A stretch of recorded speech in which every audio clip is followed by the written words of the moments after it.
Steve, hi, good morning to you. By the looks of things, it's dark. What time is it with you? Oh, it's oh dark hundred. It's about 6:10 in the morning, So, and it's going to be one of those beautiful midwinter mornings here in Canada that you hope that the fire stays in overnight. Otherwise, you're going to wake up busting the frost off the inside of the windows. I think it's going to get down to minus, or it has got down to minus 24 outside. Now, today it's going to start to warm up. So during the day, I expect it to be a balmy -1 or -2.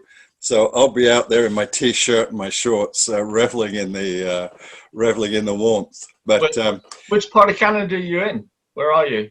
I'm in the best part of Canada. Of I course. live, I live in a place called Muskoka, which is cottage country to the Greater Toronto area. So you got the Greater Toronto area where, in Ontario, where there's a ton of people, and in the summer they sort of go north, about a 2 hour, 2.5 hour drive, and this is cottage country. So a lot of the buildings here, a lot of the cottages, a lot of the residential areas are actually summer cottages. Although summer cottages is the wrong implication. I'll explain that in a sec.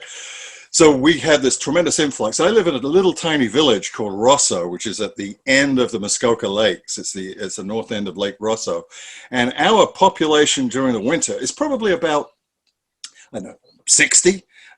Probably about 300. But in the summer, it's about 35,000.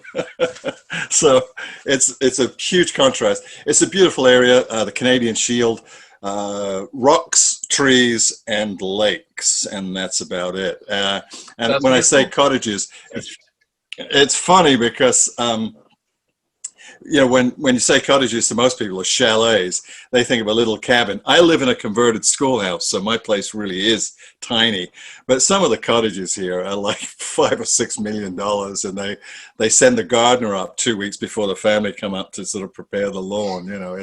It's different.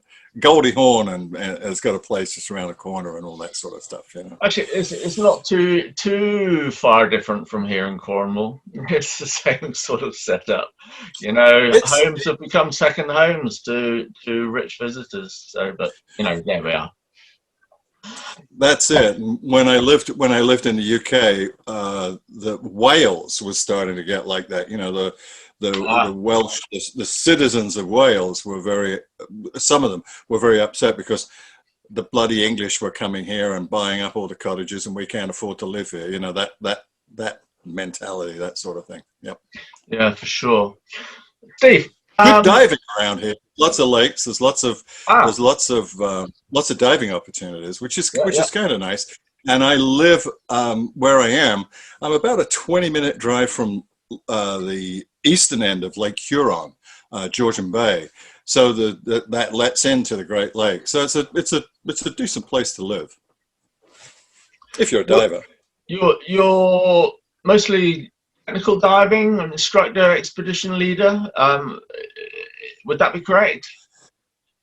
It would be, or it would have been until I joined RAID as the director of diver training. The the thing that I've enjoyed doing most of all is one, exploring the Great Lakes, because there's some tremendous wrecks in the Great Lakes. There's a tremendous amount of history. This country and our neighbors to the south, those people we don't talk about.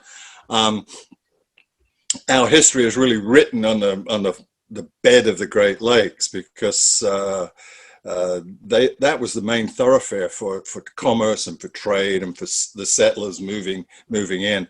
The wagon trains might have been one thing, but when you really get down to it and explore it, people moved their furniture and people bought their goods, and people actually traveled from east to west via the waterways and the Great Lakes, of course, which is near where I am. that was one of the main passages. That was the motorway. That was the interstate. You know, that was the main thoroughfare to get from one side of the country to the other. So there's a tremendous amount of history on the under the water. So there's some great opportunities to actually explore it. They say there's 10,000 wrecks in the Great Lakes, and there's always more being discovered. So you know, that's kind of cool. So do you get to dive very much now, or are you more office bound? Yeah, I did deviate from your question for a good reason. Okay. I'm trying to cover up the fact that I very rarely get to dive anymore. When I joined RAID as Director of Diver Training, my diving sort of went stunk, you know. And of course, we've got a pandemic.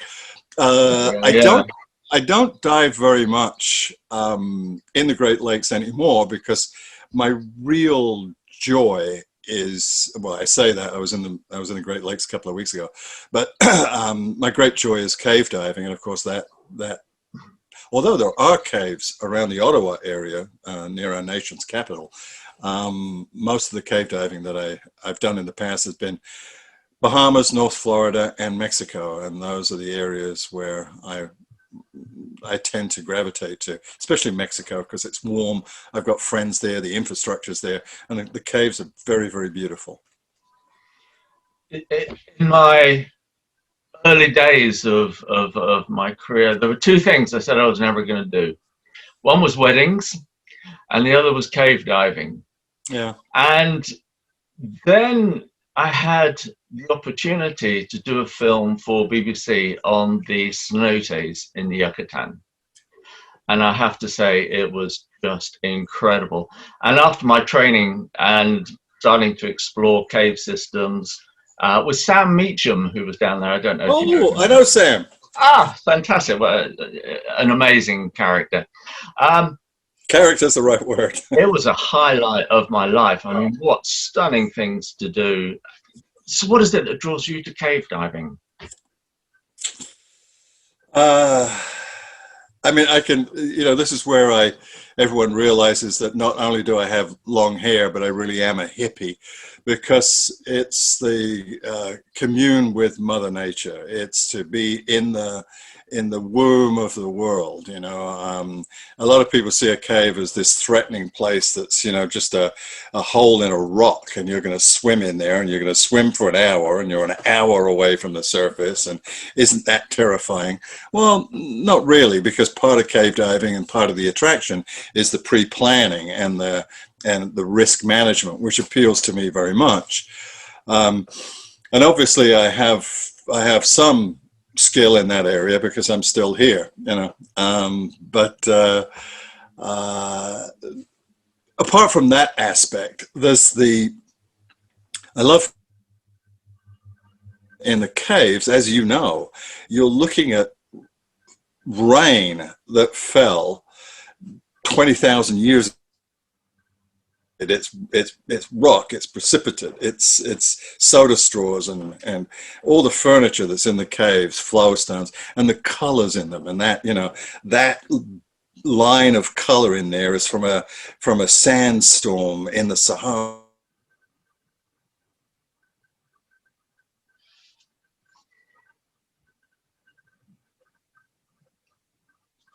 Filtered down through the rocks and the trees and the roots of the trees into this cave and formed these wonderful decorations. And of course, in Mexico, as you may know, as you may have seen, there are skeletons in you know, there are the bones, fossilized bones of creatures long extinct. There's a cave system, one of many that I really love. And it's literally, to get to it's in the middle of the jungle, and about a 25-minute swim in there. There's the main bones of a mastodon, you know. It's like, holy God. And another one, there's a extinct giant sloth. And I mean, all this stuff is, you read about it in books, but to actually see it, to be in the presence of it, I don't know, I just get a kick out of that. And it is that whole thing about, this is nature at its best. This is really, we haven't quite, as a species, we haven't quite ruined it yet. And you mentioned Sam's name, and as you know, Sam is very, very big on the preservation of that environment, and campaigning. One of many people in the Yucatan who is campaigning with the help of the Mexican government, it should be said, to preserve that history, to preserve that environment. And you know, somos los cenotes. You know, we are the cenotes. It's a good movement. It's a, you know, it's something we need to be aware of. That's where our drinking water comes from. That's where, you know, that's the future of our future as a species is dependent somewhat on preserving that environment. If we don't, we're buggered. What is the state of play there at the moment? I mean, are authorities actually taking notice? Because when I was there last, the development on the coast was huge. Is that still the same? Yeah, there's that dichotomy. I mean, it's, you know, it's the same where you live now in the west of England, where I live in central Ontario, and where most of the people watching this are living as well. There's always the balance between it's the economy, stupid, it's jobs, it's this, it's that. Well, it's also let's combat global, you know, climate change. Let's preserve the environment. So there's always those balances that we have to get with, and the government, they're like any other government in the world. You know, all governments are corrupt. All governments are, you know, all politicians are as bent as a dog's hind leg. So there is the tremendous tension between those that want to conserve nature and those that want to build the condos, and it is frightening to see some of the condo developments in the Yucatan, because you'll go to a place that, you know, 2 years ago was jungle, and now there's a bloody hard rock cafe. So that is quite disturbing. It is having an impact on the aquifer. It is having an impact on the water, the aquifer inside those caves. But we're still at the point where I think if we really wanted to, we can make a difference. So, folks, send your money to, yeah. I think you asked me earlier on, what was the attraction of cave diving? I think, you know, when we're a kid, we think, oh, you know, I want to change the world. And then as you get older, you go, okay, I want to change me. But I still have some of that kid stuff where I want to change the world. And it's all about making a difference. You know, can I leave a legacy? Can we leave a legacy? And it would be great if our generation can actually leave the legacy of preservation of the aquifer. You know, the realization that a coral reef isn't just a coral reef. It's not just a tourist attraction. It's the seat of life on this planet. If it weren't for coral reefs, mate, we wouldn't be sitting here talking to each other, because we wouldn't be around, you know? So if we can have some kind of an impact or make some sort of a difference, I think it's awareness of that. Yeah, I absolutely agree. I do. It's just moving on slightly from there. Just while we were talking earlier, before the meeting started, you showed me your tattoo from Haida Gwaii, the Charlotte Islands, of which I spent a long time there and know the same people as you. Yeah, it is, for those listening who may not know, Haida Gwaii on the west coast of Canada, there's a group of islands which the colonists call the Queen Charlotte Islands, but the locals call Haida Gwaii, and it is the Haida Nation that's there. Very, very proud, very, very interesting communities. You and I both lived in, it turns out, in Masset Inlet, in that area.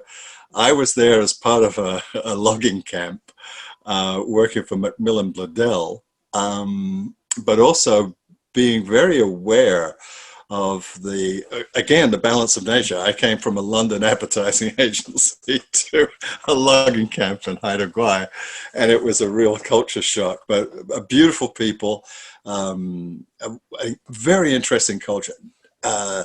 Never signed a treaty. I don't think the Haida ever signed a treaty with the British Crown, did they? No, I don't think so either. No. And I don't think they were conquered. And I mean, Christ, I remember getting off the plane in Masset, and the plane was a Grumman Goose, as you know. You kind of fly in this Yeah. sort of, it looks like an Airfix kit, a model airplane kit. And I got off, and I'm surrounded by all these guys who are like 2 meters tall and built like athletes. I was going to say a brick shit house, but I thought I'd better mind my language. But these guys who are absolutely huge, and I was thinking to myself, well, I'm glad we don't have to invade these guys, because that would be a tough sell. I mean, and that's their background, and a very proud nation. Beautiful art, beautiful culture, wonderful creation stories, and they live in literally, it's like the Garden of Eden, isn't it? It was one of the best periods of my life there. With the scenery, the wildlife, but the culture as well. The people were amazing. I took my family out. My kids went to school there for a little while. And the whole point of us being there was to look at the environment through the eyes of the hider. So we looked deeply into conservation, logging. I'm sorry you were on the other side at that point. I don't, the state of play in Hardy Quiet at the moment with logging and conservation? I think that the government there is very aware of what's going on. I think our federal government and our provincial government as well, I think they're very cognizant of the fact that there are still virgin forests there, as you know, and it's a temperate rainforest. I mean, it is. You can't sort of go to the New Forest in England and kind of say, oh, it must be a bit like this, because it ain't. There are tons of species there that have not been described. There are trees there, as you know. I mean, trees that make anything in Europe look like a weed. And the other thing that surprised me was the number of, we were even as a logging operation, we worked with the Haida community and their elders to make sure that we didn't go in any sacred areas, and that when we found a log that had been worked on with the potential of turning it into one of their dugout canoes, and sometimes they'd come across a log, and they'd start working on it, and they'd get to a point where the wood was pulpy, where they couldn't carry on. So they'd leave what they'd done in the forest. If you come across one of those, it had to be documented, and it had to be preserved, and all of that stuff. So there was some, back then, there was some concessions made to the environment and to preservation. But I think there's more awareness now than there was when I was there back in the late 1970s, which is good. And there's a tremendous amount. There are a number of people. I'm a fellow of the Royal Canadian Geographical Society, and as a society, we're very aware of the heritage of places like that. And of course, there has, over the last 15 years or thereabouts, a tremendous expansion of the awareness of Indigenous rights, our Indigenous people, the true Canadians, not the immigrants like me, not the uninvited guests, but the real Canadians, and their rights to their land and their cultures and their way of life. And of course the waters, the waters that surround the islands. And I mean, have you dived much around there? I dived a little bit. When I was there, I didn't get many opportunities, but sometime afterwards, when I moved away from there and actually became a Canadian and decided to live here for good, I got a chance to dive in that area. And as you know, it is replete with wildlife. There are fantastic invertebrates. There are lots of pelagic life, and the thing that fascinated me always was the water. As you know, is quite chilly. It's 6 or 7 degrees.